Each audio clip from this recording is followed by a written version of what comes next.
Alexis, Grégory. Alors n'hésitez pas, bonjour à tous, n'hésitez pas juste à nous confirmer bonjour à tous. Bah, c'est super Marianne qu'on voie que le son et l'image sont clairs. Vous avez un petit chat en bas à droite, n'hésitez pas à l'utiliser. On est donc dans ce qu'on a appelé webinaire sans filtre pour la planète. C'est notre deuxième de l'année. Le son et l'image fonctionnent, Alexis, donc super. Bonjour Yon, et je devine c'est Luminitsa. Bonjour Oprah, bienvenue Sylvia, bienvenue Walter. Ben écoutez, on va déjà pas mal connectés. Je vois qu'il y a quelques personnes qu'on connaît qui sont averties. Donc, Mathieu Astic, notamment, Grégory Kotnarowski aussi, fondateur du fameux atelier Ogre. Donc, bah, écoutez, le but, c'est d'avoir un échange le plus constructif et éclairant possible sur la thématique du bilan carbone. Et ce qui a motivé ce second webinaire, c'était bah, au moment où je préparais du coup la thématique du deuxième webinaire, c'était la publication par Team for the Planet de leur bilan carbone, où bah, j'ai repéré pas mal de petits trucs qui posaient question. Et donc, comme j'avais des questions, je me suis dit, bon, bah, il faut que je m'adresse à un expert sur le sujet. Et c'est pour ça que j'ai invité Paul Le Dantec, qui est maintenant depuis 2 ans sur ces sujets carbone, avant d'être dirigeant sur le secteur télécom. Paul, peut-être deux, trois mots sur ton parcours pour te présenter. Oui, bonjour, merci David. Bonjour à tout le monde. Donc, Paul Le Dantec. Je suis effectivement fondateur d'une boîte de conseil en RSE, plutôt spécialisée dans les télécoms, et particulièrement dans les infratélécoms. Pourquoi? Parce que je viens de l'univers des télécoms. J'ai passé 25 ans à peu près chez Orange, plutôt dans les métiers techniques. Je construisais des réseaux fixes, des réseaux mobiles. J'ai répondu aussi pour Orange à des appels d'offres de marché public. Et après, j'étais dirigeant d'une société qui s'appelle Cosc Télécom, qui apporte la fibre B2B aux entreprises. Et à un moment, je me suis rendu compte que il se passait pas grand-chose dans les sujets de la RSE. C'est un sujet que je voulais pousser. Donc, je voulais mettre ma pierre à l'édifice sur ces sujets-là. Et c'est pour ça que je suis parti sur la création d'une société de conseil en RSE. Donc, la RSE, ça embrasse plus largement que l'environnement. Mais la mesure environnementale en fait partie, et dans la mesure environnementale, le bilan carbone en fait partie. Et il y a aussi l'analyse de cycle de vie, dont on parlera également pendant cette heure. Superbe. Alors, je vais revenir du coup prendre pour support en fait cette fameuse vidéo Team for the Planet avec la présentation de leur bilan carbone qui, moi, m'avait interpellé. Alors, Team for the Planet, c'est une société que vous connaissez sans doute parce que vous êtes sur LinkedIn et que ce webinaire est fait via LinkedIn, donc qui est très, très présente en termes de communication, qui a réussi, enfin, qui fait des choses assez incroyables parce que là, en réunissant, donc en gros, l'approche, c'est on met de l'argent pour reprendre les mots, investir de manière commune dans des projets qui vont tabasser les gaz à effet de serre. Donc, je reprends les mots un des fondateurs associés, donc, qui est Arthur Aubeuf, ici, qu'on voit ici. Et du coup, c'est vrai qu'ils investissent dans des projets. Donc, on investit à travers eux dans des projets qui vont faire des économies sur les gaz à effet de serre. C'est vraiment l'objectif de ce projet. Et donc, on attendait impatiemment la publication de leur bilan carbone pour savoir ce qu'il en est. Et donc, dans cette vidéo que j'ai regardée à nouveau ce matin, elle se décompose, je l'ai décomposée en trois parties. La première partie, c'est effectivement de dire des choses qui sont très justes. C'est que pour savoir où on en est et comment agir, il faut d'abord bien mesurer où on en est au niveau émissions de gaz à effet de serre, donc carbone ou équivalent CO2. Et donc, Team for the Planet, qui ne sont pas des experts pour calculer eux-mêmes leur bilan, faire leur bilan carbone, font appel du coup à un prestataire qui est ici, le prestataire s'appelle Greenly, et donc on les voit mis en scène. Donc c'est une vidéo qui est mise en scène, donc bien sûr il y a des raccourcis qui sont faits mais malgré tout, on voit un certain nombre d'informations sur la procédure et comment ça se passe. Et donc là, Arthur, enfin pas Arthur, c'est son associé, mais pour être précis, Mehdi, se rend dans les bureaux de Greenly et leur demande comment comment je peux faire pour faire mon bilan carbone. Et donc, la personne qui fait le bilan carbone en face lui dit j'aurais besoin de quelques informations sur les bâtiments, les factures d'électricité, et puis on va partir de votre bilan comptable pour faire l'estimation. Donc là-dessus, Paul, je voulais revenir justement sur la méthodologie entre partir des données financières comptables, partir de données comme les factures. C'est quoi la meilleure manière? Est-ce qu'il y a une manière réglementaire? Quelle est l'approche en fait sur déjà ce recueil de données et les données sur lesquelles on se base? Écoute, là, alors, effectivement, je suis en phase avec ce que tu dis. L'exercice de la vidéo courte nécessite certains raccourcis. Par contre, il faut faire attention quand tu fais des raccourcis, à pas non plus trop vulgariser la chose, quoi. Quand on fait un bilan carbone, il y a plusieurs étapes à respecter.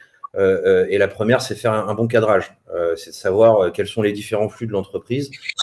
Surtout quand on fait un calcul, maintenant, c'est communément accepté qu'on fait le calcul sur le scope 1, 2 et 3.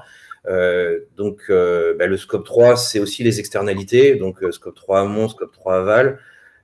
Donc, c'est assez tentant de se dire, ce qu'on va acheter, finalement, on va rentrer la facture, on va convertir ça en équivalent carbone, et puis ça va nous donner notre bilan carbone.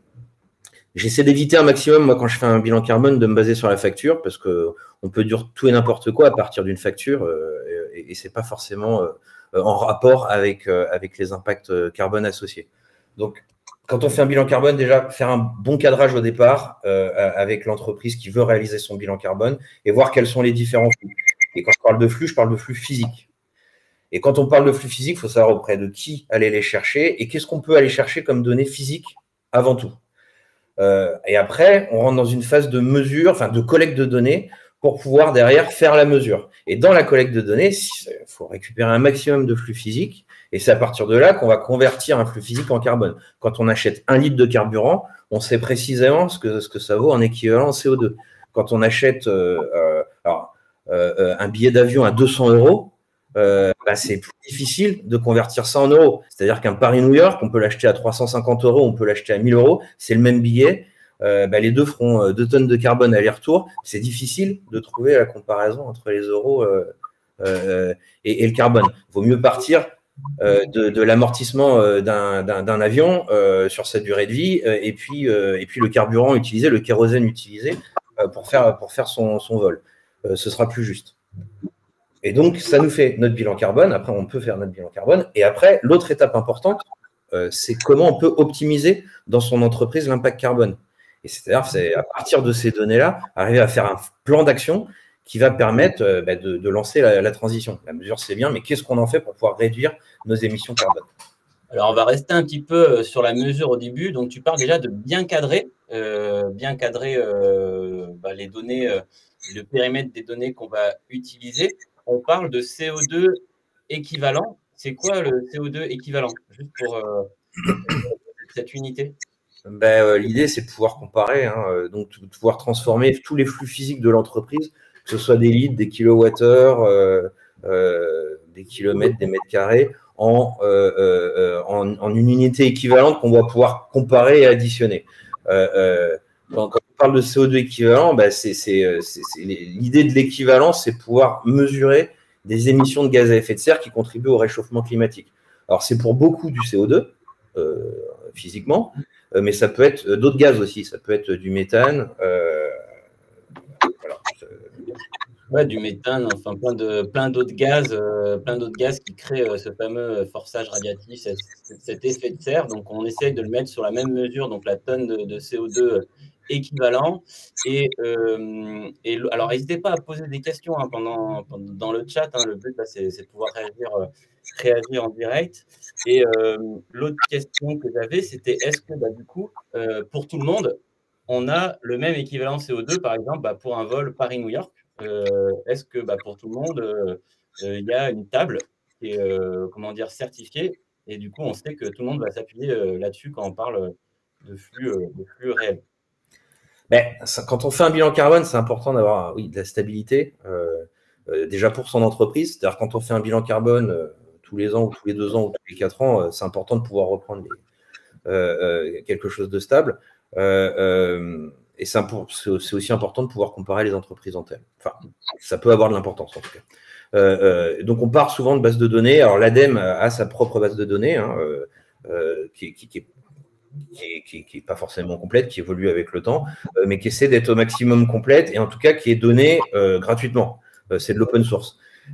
Et les personnes qui réalisent un bilan carbone peuvent se baser sur cette base ADEME. Après, il y a d'autres bases de données qui existent, notamment la base EcoInvent, qui est beaucoup plus complète, mais qui est payante, celle-là. Et après, il y a des bases un peu plus expertes. Il y a la base IGNIS pour le bâtiment, il y a la base Negaoctet ou Boavista pour tout ce qui est équipement de l'IT ou télécom. Mais voilà, il y a d'autres bases qui se créent. L'idée, c'est d'avoir, de réfléchir dans le collectif hein, de tous ceux qui font du bilan carbone ou des ACV pour pouvoir faire évoluer ces bases de manière à être le plus pertinent possible au niveau de l'équivalent alors carbone hein, pour le bilan carbone. Et puis, il y a d'autres critères environnementaux quand on fait des ACV multicritères. Ok, donc quand on fait son bilan carbone, donc on est censé bien cadrer, on est censé s'appuyer sur des bases qui évoluent, mais qui sont des bases communes et approuvées de manière commune. Question de Marion Curé. Salut Marion. Existe-t-il une méthodologie approuvée concernant la méthodologie où chaque organisme a son propre méthode pour un bilan carbone?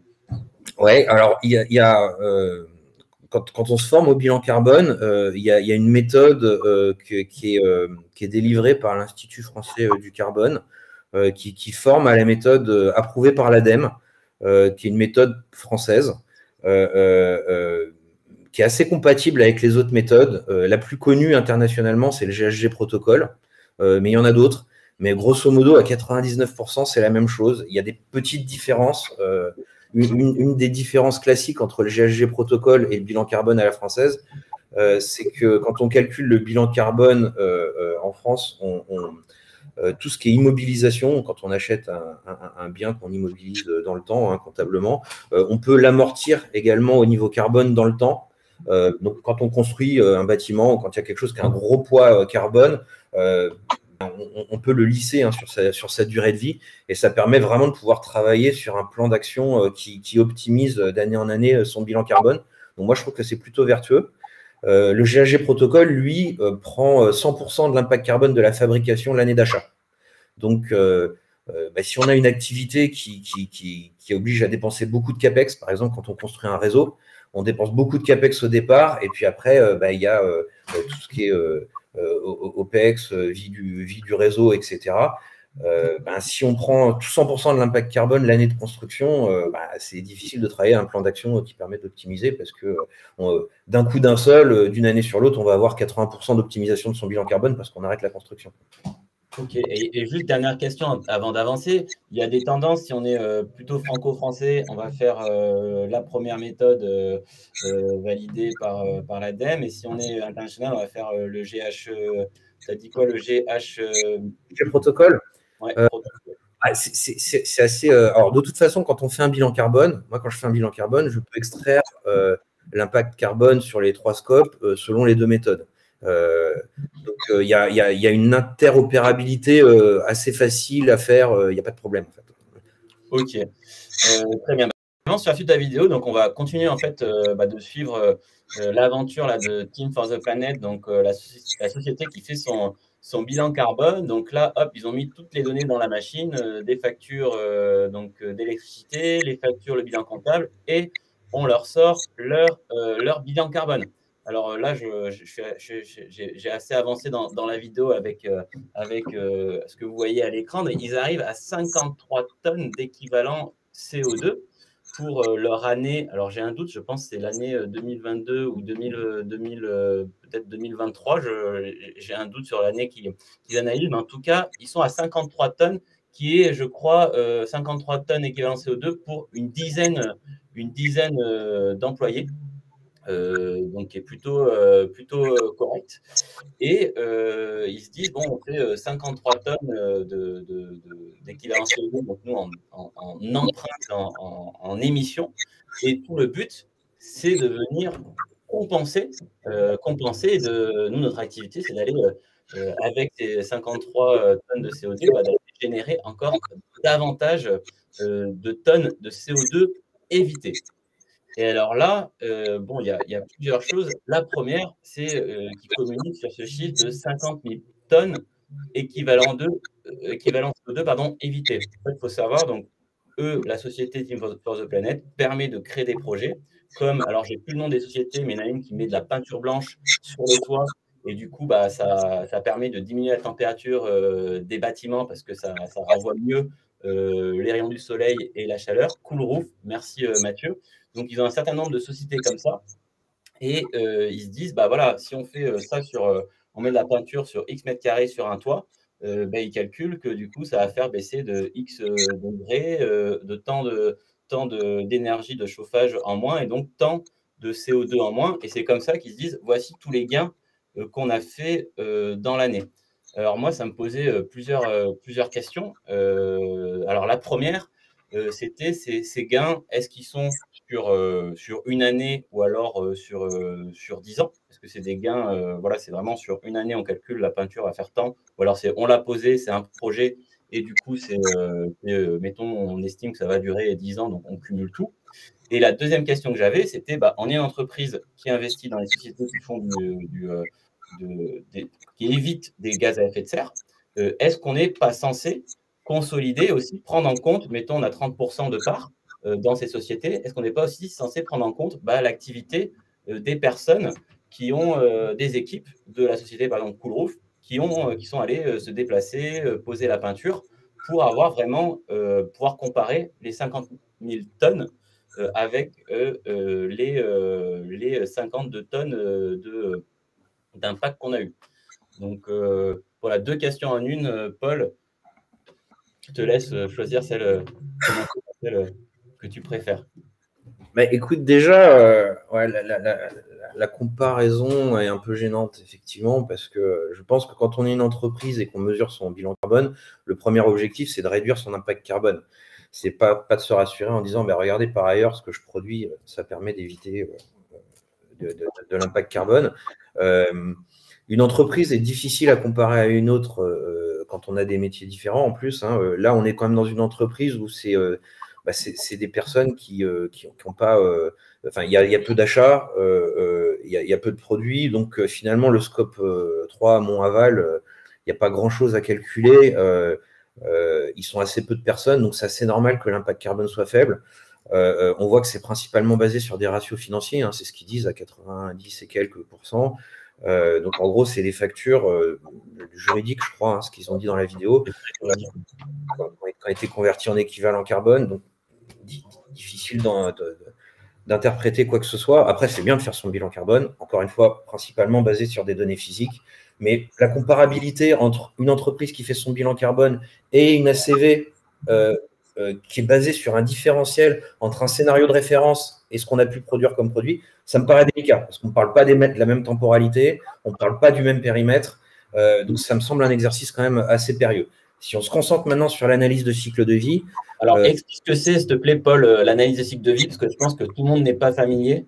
Ça veut dire quoi, ACV, donc analyse de cycle de vie?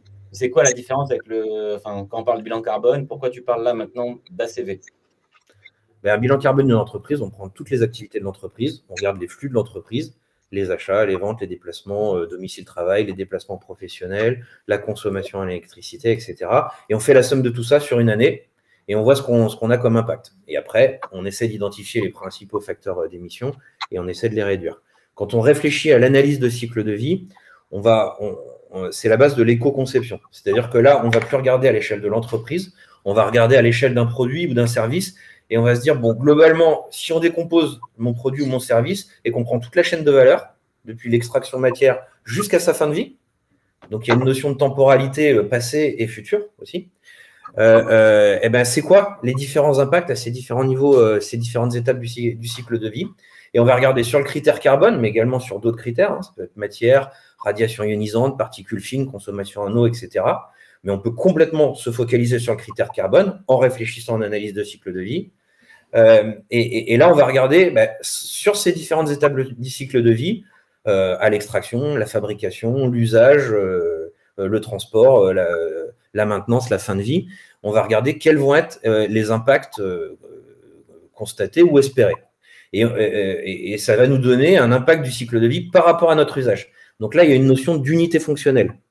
C'est-à-dire, on va réfléchir à c'est quoi l'usage finalement de mon produit ou mon service, comment je le décompose et c'est quoi l'usage que je vais en faire, sur quelle durée.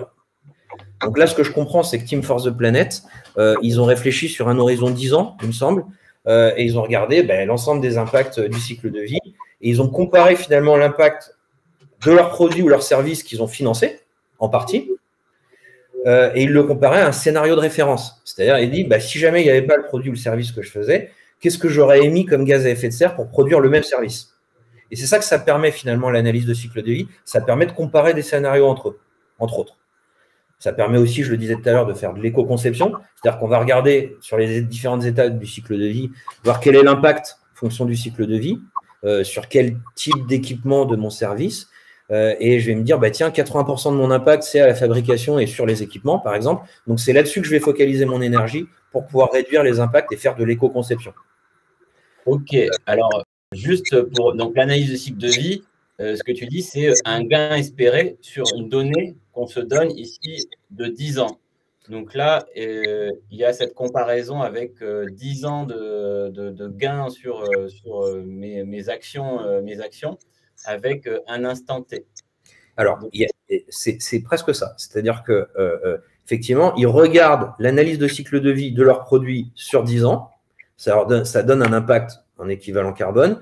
Ils le divisent par 10 pour donner un impact espéré en prenant toutes les étapes du cycle de vie sur un an. Et ils le comparent à un scénario de référence. C'est là où ils arrivent à trouver des émissions évitées. C'est-à-dire que ce qu'ils produisent comme produits et services, ça émet un équivalent carbone. Mais si jamais il n'y avait pas leur produit ou service, ce sera un autre produit ou service traditionnel, on va dire, qui émet encore plus. Et du coup, c'est la différence entre les deux, ramenée sur un an, qui fait la somme des tonnes de CO2 évitées. Je crois que c'est comme ça qu'ils ont fait leur méthode de mesure, ce qui est plutôt assez vertueux, mais c'est la comparaison entre leur bilan carbone et ça qui me paraît délicat à faire. Alors, du coup, il y a une troisième question, une troisième partie que je n'ai pas eu le temps d'éclaircir parce que, en fait, ce chiffre de 50 000 tonnes, il a été finalement rectifié par je ne sais plus quel organisme, en plus qui est indépendant et auquel ils ont participé à sa création autour des dividendes climat aux dividendes carbone. J'ai le nom qui me sort. Qui me sort de la tête. Et donc, sous la vidéo, finalement, il y a eu ce correctif. Attention, une info importante. Le chiffre des émissions réduites par Team for the Planet est exagéré à cause d'une exactitude de notre côté.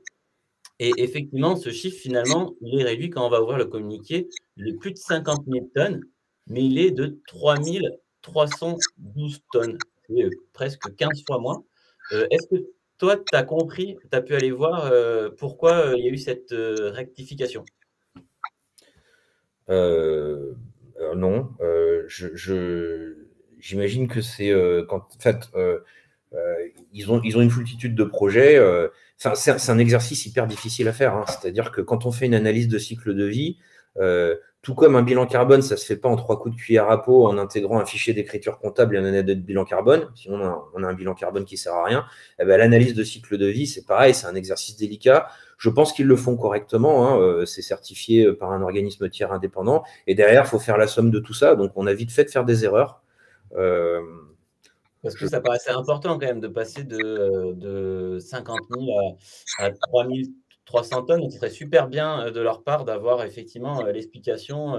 Est-ce qu'il y a 2 méthodologies? Comment on en arrive à ce changement d'échelle quand même qui est pas de l'ordre de 10-20%, quoi. C'est 15 fois moins. Je vais lire 2-3 questions à côté. Alors, je remets la petite caméra qu'on se voit correctement. Thomas Bossolini, avez-vous déjà réalisé une analyse comparative d'un bilan carbone d'une même entreprise réalisée selon les 2 méthodes, indicateur physique et indicateur financier? Si oui, quels sont les écarts significatifs? Merci. Non, j'ai pas fait l'exercice comme ça. Enfin, je l'ai fait sur sur des choses individuelles, c'est-à-dire que je m'amuse à faire l'exercice quand on considère la calculette carbone type qu'on utilise, qui est préconisée par l'Institut formation carbone. À chaque fois que j'ai un facteur physique, je m'amuse à regarder quel est son équivalent si je l'avais mis en facture financière. Et là, bah, la réponse, c'est ça dépend, quoi. Des fois, c'est à peu près pareil, des fois, c'est beaucoup moins, des fois, c'est beaucoup plus. Mon exemple du billet d'avion, je pense qu'il est assez parlant, c'est-à-dire que il y a des produits ou services qui sont assez stables en prix. Par exemple, quand on prend du carburant, ben, on sait qu'il y a une certaine stabilité entre le litre et les euros, quoique. Donc finalement, on aura une donnée qui sera assez stable. Mais quand on prend des factures avec de la grande volatilité, comme des billets de train, des billets d'avion ou autres, ben, ça ne veut rien dire de prendre des euros et de les convertir en équivalent. On peut faire des erreurs d'un facteur 5 ou 6. Ouais, alors je réagis aussi parce que avant de demander à Paul de l'aide, parce que j'avais d'abord fait. Alors, il se trouve que dans mon passé, j'ai fait quelques bilans carbone et puis je l'avais fait j'avais fait une analyse de vie pour à un moment, j'ai lancé des chaussures végétales, donc je m'étais un peu penché sur justement la différence qu'on peut avoir entre le réel et puis quand on part de factures. Et il se trouve que pour E5T Éducation, donc l'organisme de formation que je dirige et qui propose donc, je ne suis pas présenté au début, mais qui propose un ensemble de formations, actions de sensibilisation sur la transition écologique. On a fait le bilan carbone de la première année de la partie juste organisme de formation, d'abord à partir de factures.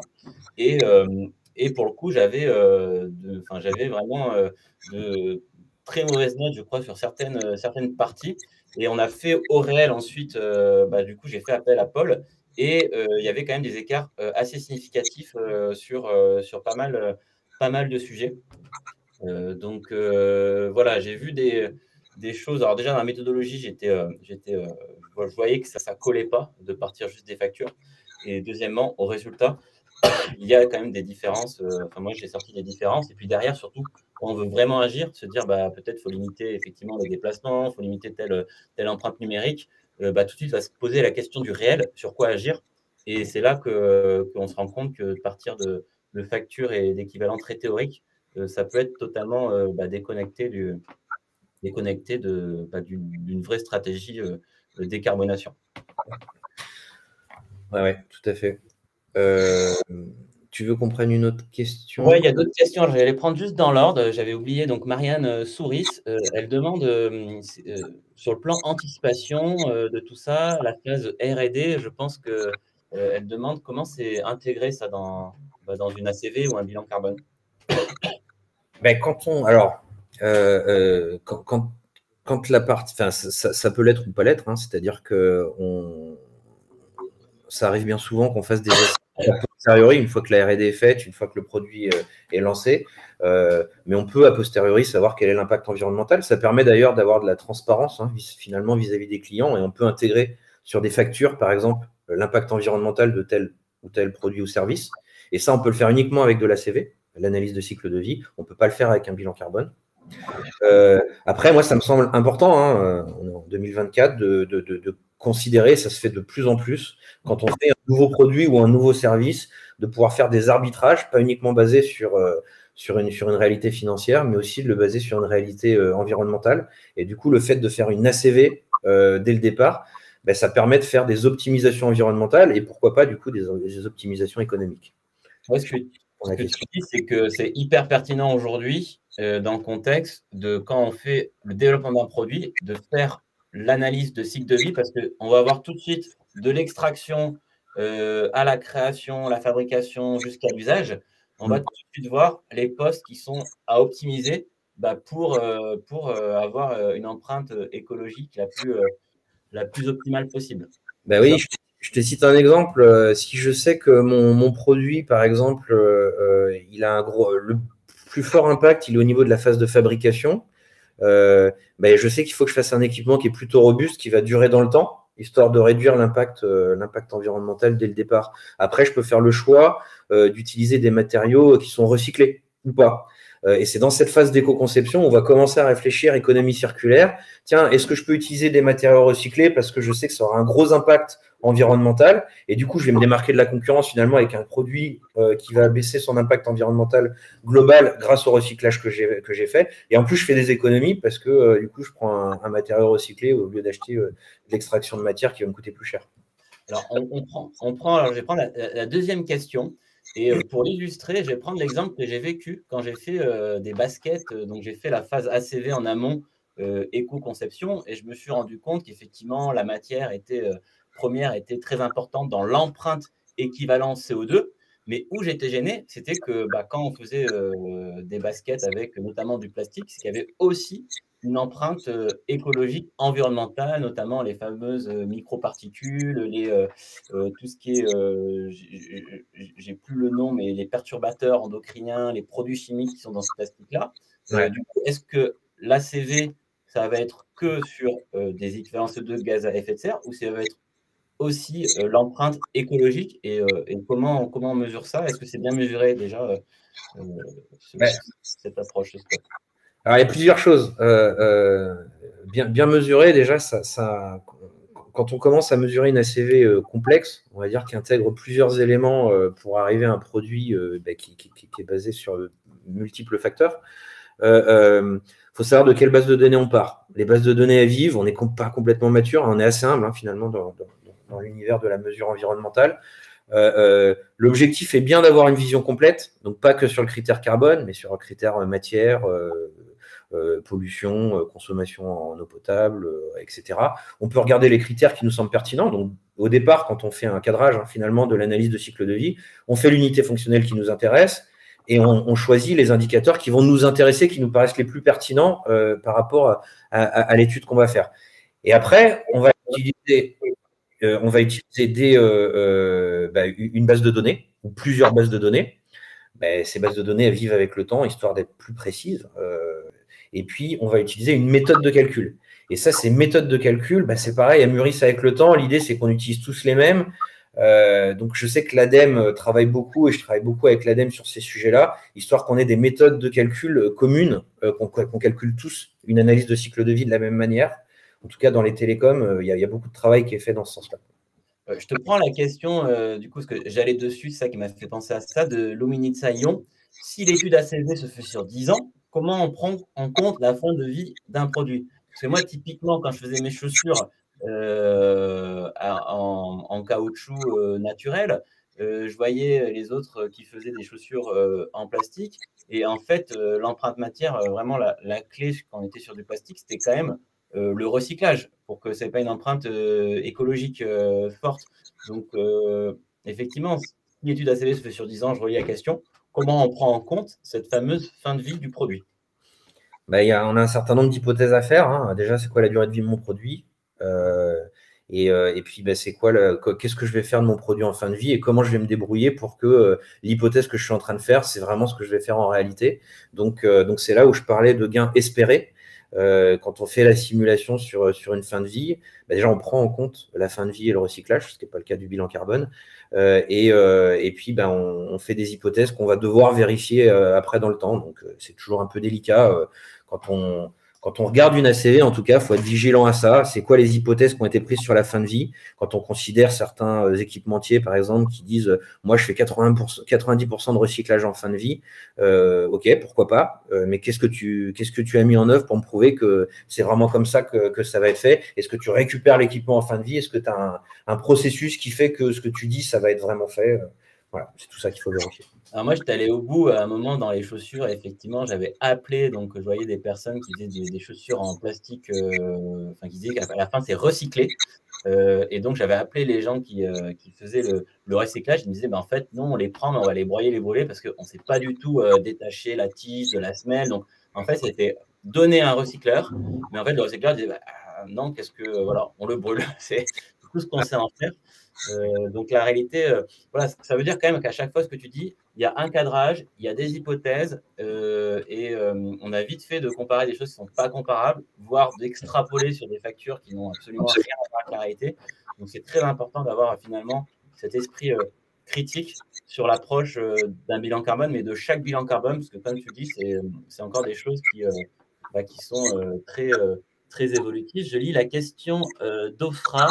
Bonjour, plein de questions. Comment intégrer le bénéfice d'ensemble, par exemple le bénéfice social de l'entreprise? Avez-vous des recommandations spécifiques sur des structures de petite taille? Et aussi, deuxième question, enjeu de comment on crée l'adhésion dans l'entreprise, voilà, j'imagine, pour que tout le monde soit conscient de cette empreinte carbone et tout le monde agisse pour l'améliorer. Bon, deux questions en une est vaste, mais je Presque peux. trois questions en une. Ouais, je te Effectivement, laisse. il y a l'aspect social, il y a l'aspect comment on finance notre transformation RSE, hein, parce que là, on dépasse l'environnement pour des structures de petite taille.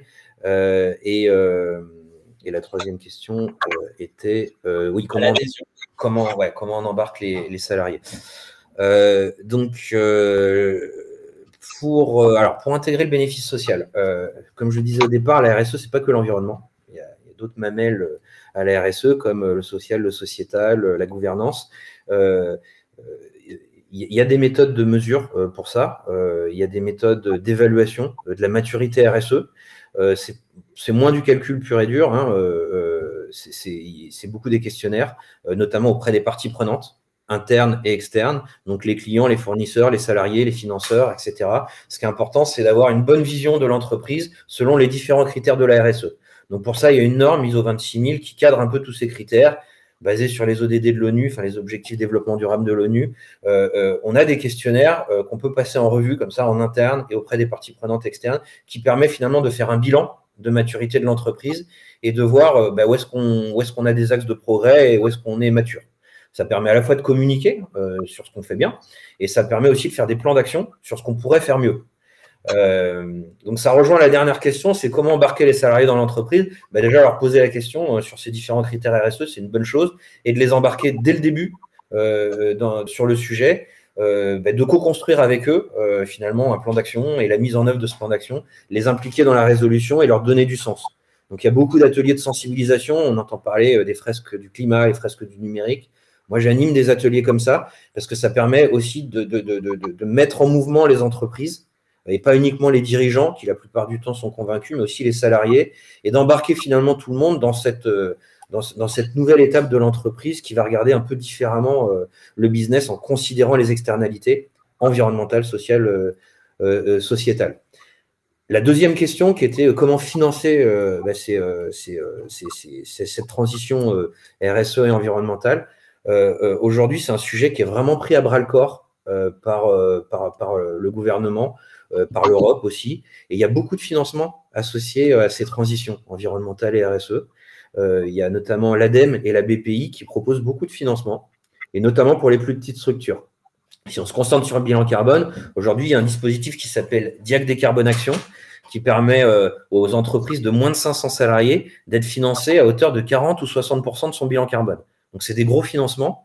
Donc, quand on considère un bilan carbone à 10 000 euros, hein, c'est ça le forfait d'un bilan carbone pour une entreprise petite ou moyenne, quand on est une entreprise de moins de 250 salariés et qu'on fait son premier bilan carbone, le reste à charge est que de 4 000 euros. Le reste est financé par la BPI. Il faut passer par un cabinet expert dont je fais partie, qui est associé au dispositif de la BPI. Quand on est une entreprise de moins de 500 salariés, plus de 250 salariés, on est financé à hauteur de 4 000 euros et le reste à charge est de 6 000 euros. Voilà, donc il y a des solutions. Quand vous avez envie de financer votre transition, il y a plein de solutions. Là, j'ai cité Diag Décarbone Action, mais il y en a plein d'autres.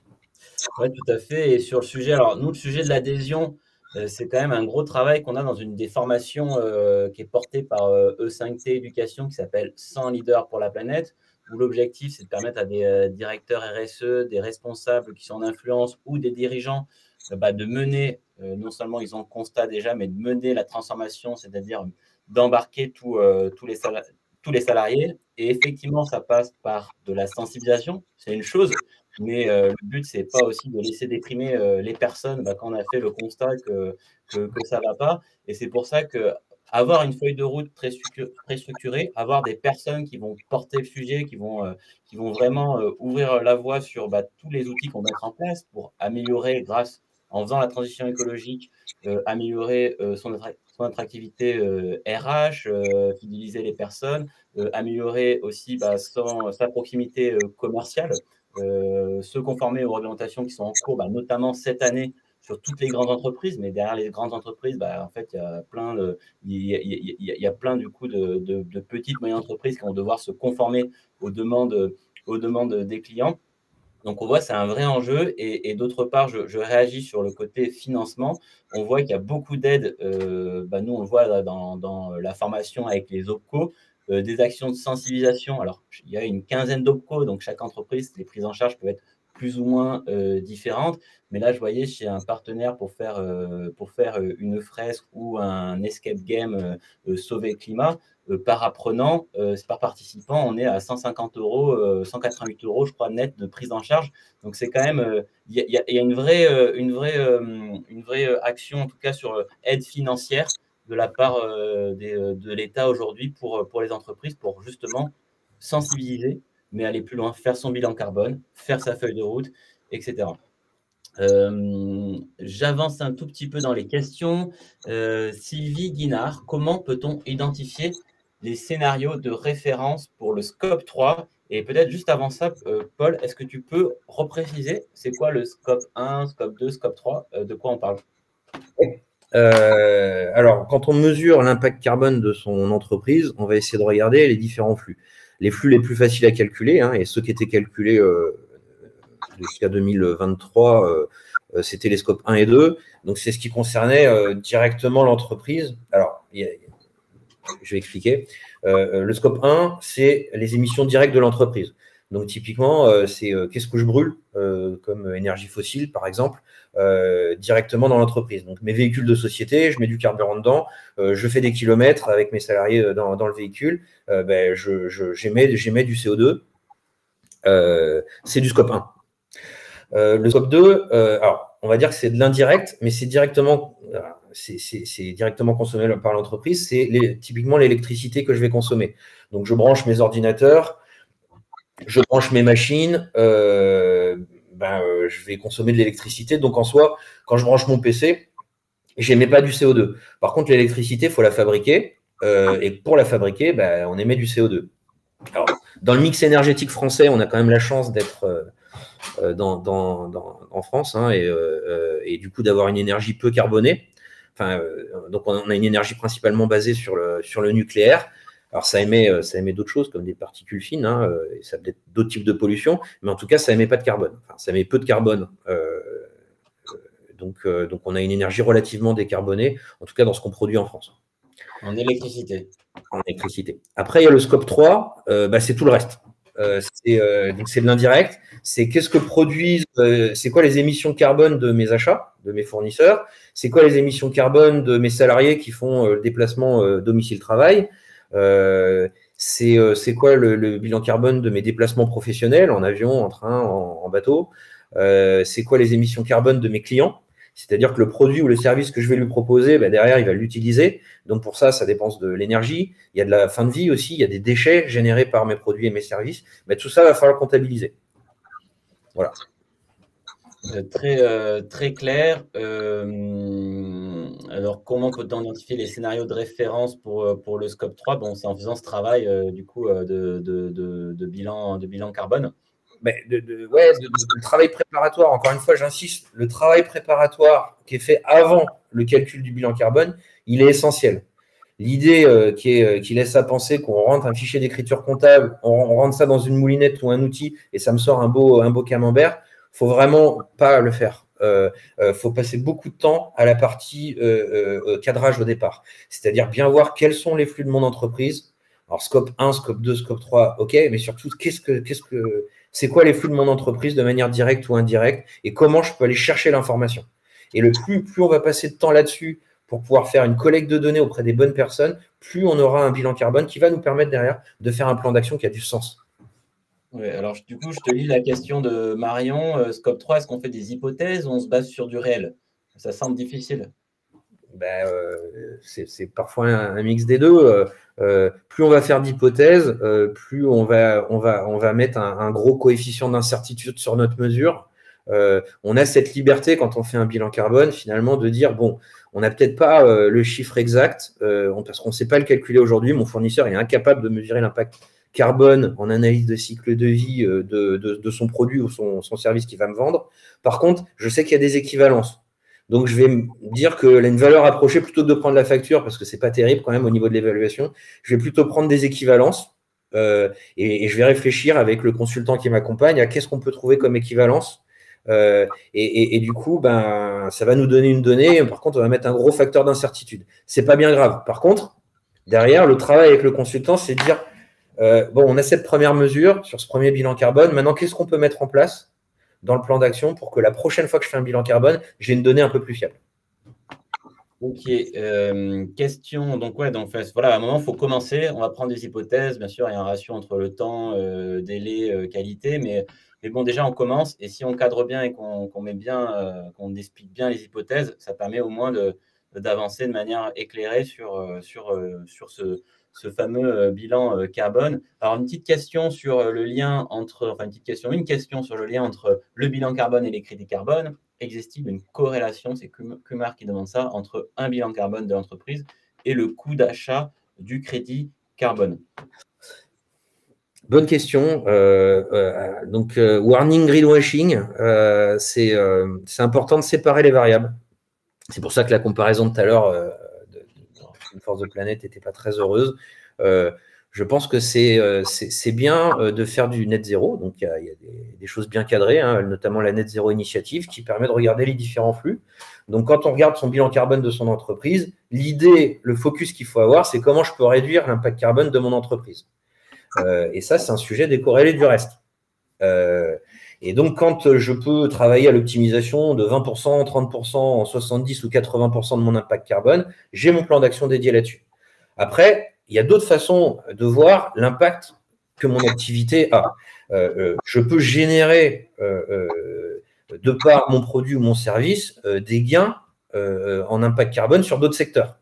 Donc ça, c'est une autre façon de voir l'impact carbone de mon activité, c'est de dire, bah, OK, j'émets du carbone, et ça, j'essaie de l'optimiser d'un côté. D'un autre côté, mon produit ou mon service, il va permettre d'économiser du carbone sur une autre activité. Donc ça, je vais le comptabiliser à part, et je peux quand même l'afficher, mais je l'affiche à part, je ne peux pas mélanger les deux.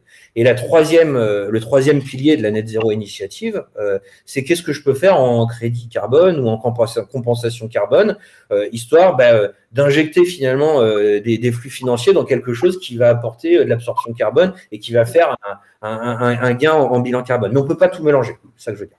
Ouais, c'est le fameux acheter des vêtements neutres en carbone, on plante des arbres, ou alors Team for the Planet, ils ont fait la compensation, c'est on finance une forêt qui est censée être un puits carbone naturel, donc absorber les émissions qu'on a calculées. Donc ils se disent, si on fait 53 tonnes, nous, on va investir dans de la compensation. Alors là, on peut rentrer encore dans un débat qui durait des heures sur c'est quoi une bonne compensation, qu'est-ce que ça veut dire. Je ne sais pas si on rentre dans le débat, enfin, on ne va pas rentrer dedans. C'est peut-être un mot à ajouter dessus, Paul, mais Non, bon, voilà, c'est un autre débat en tout cas. Il faut faire attention à la communication responsable. Il y a certaines communications malheureuses qui ont eu lieu en disant moi, je garantis que je produis zéro CO2. Voilà. C'est faux, quoi. Donc, à partir du moment où tu as une activité, tu émets du CO2. Après, tu peux l'optimiser et tu peux le compenser. Mais encore une fois, il faut bien séparer les variables. Donc, il faut faire très attention dans sa communication. C'est hyper important de faire une communication responsable. Déjà, parce que c'est une valeur ajoutée, ça contribue à la marque employeur, ça contribue à de marque de l'entreprise, et c'est une très très bonne chose. Ça embarque aussi son secteur, ça invite à faire la même chose, hein, donc il y a un côté communautaire et collectif qui est une très bonne chose. Par contre, il ne faut pas tout mélanger. Alors, Bruno Morin précise, pour le bâtiment, il existe des DED, données environnementales par défaut, sur lesquelles l'ADEME travaille. Je pense, c'est ce que tu disais, voilà, l'ADEME centralise des bases de données pour harmoniser un peu tous les calculs et ce dont on parle de choux, de carottes, que ça ait du sens pour tout le monde. Je vais sur The End, un peu le mot de la fin, du coup, qui est très sain. Tu parles de communication responsable. En fait, tu parles finalement de transparence et de bien pouvoir être sensibilisé sur ce qu'on fait. Je garde cette phrase, le mieux, c'est de continuer à agir et sensibiliser. C'est d'ailleurs vraiment ce qu'on fait et ce qu'a à cœur le think tank E5T, donc énergie, environnement, efficace énergétique, économie et territoire, et 100 leaders pour la planète. Je vous informe qu'on a quand même des formations à venir qui peuvent être pertinentes par rapport à ce qu'on vient de se dire. Notamment la communication responsable, comment on communique sur toutes ces données par lesquelles sont pertinentes pour démarrer ses reporting et sa communication responsable, une autre sur le numérique responsable, une autre sur l'acceptabilité sociale des énergies renouvelables, donc comment on met en place quand il y a du foncier, des enjeux de terrain, on met en place correctement un projet au bon endroit, en bonne concertation avec les élus, la ville, les citoyens. Et puis, du coup, suite à cette conférence, on serait très intéressé pour mettre aussi une journée mise en œuvre bilan carbone. Alors, n'hésitez pas à nous dire en commentaire ou à nous écrire pour si cette formation bilan carbone avec Paul pourrait vous intéresser. J'ai remis là le nom de la société ici, Eco de Paul, donc qui fait des bilans carbone. N'hésitez pas à faire appel, à nous contacter pour des questions. Marion, intéressé par une journée de formation bilan carbone, n'hésitez pas à écrire dans le chat parce qu'après, donc vous aurez le replay de la conférence, mais nous, dans le chat, si vous, ça reste chez nous et on peut facilement revenir vers vous s'il y a des sujets qui vous intéressent. Vous pouvez aussi prendre rendez-vous en haut si vous voulez un échange pour justement être conseillé sur comment je mets en place une feuille de route, par qui je passe, quel atelier peut être pertinent. Donc, nous, on en a un qu'on fait en direct, mais on a aussi des partenaires sur la fresque. Ici, il y a Grégory qui est connecté, Kotnarowski sur l'atelier Hog. Donc, n'hésitez pas à nous contacter pour tout ça. Paul, est-ce que je te laisse le mot de la fin pour conclure un peu sur ce fameux bilan carbone, les to-do et les conseils clés pour avancer? Oui, alors merci déjà, merci de ce moment, hein, c'est extrêmement intéressant. Je vois que les questions sont précises et pertinentes. Je pense qu'on est à une époque où on n'ignore plus que il faut prendre en considération dans son business l'impact environnemental. Aujourd'hui, ça se mesure de mieux en mieux. Il y a des aides qui sont faites pour le faire, donc il y a plus d'excuses pour se lancer dans sa transition RSE et sa transition environnementale. J'invite vraiment les entreprises qui souhaitent le faire à bien s'entourer. Ça me paraît important de travailler avec des cabinets qui connaissent le métier et qui peuvent accompagner, qui peuvent tirer tous les leviers. Et surtout, attention à bien challenger l'entreprise qui vous accompagne, le cabinet qui vous accompagne, à bien les challenger sur les hypothèses qui sont prises et de prendre bien le temps au départ de faire le cadrage pour limiter ces fameux ratios financiers et pour avoir un bilan carbone qui permette vraiment d'avoir un plan d'action derrière, histoire que ça vous mette en mouvement et que vous puissiez travailler sur des optimisations. Super. Merci Paul pour d'avoir répondu présent à l'invitation. Merci à tous. Le prochain webinaire sans filtre pour la planète, ce sera a priori début mars, le 8 ou 9 mars. Et ce sera sur le sujet du numérique responsable, Green IT, comment améliorer justement la gestion de son, quelle est l'empreinte et améliorer la gestion de son numérique. Je vous laisse découvrir prochainement l'invité qui est très dans l'esprit sans filtre. Donc, je suis très content de l'avoir pour ce prochain webinaire. Voilà, écoutez, un grand merci. Passez tous une excellente journée. Et puis, je vous dis à très bientôt. Et merci encore, Paul, pour ta présence. Merci David. Merci Marianne, merci Grégory, merci Sylvie.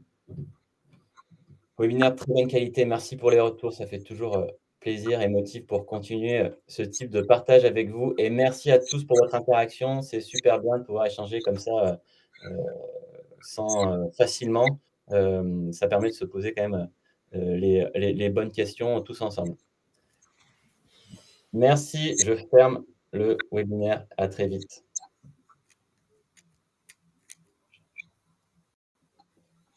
Et voilà. Alors, est-ce que c'est fermé? Non, c'est pas fermé. Et là, je devrais pouvoir le fermer. Terminé l'événement pour tous. À bientôt.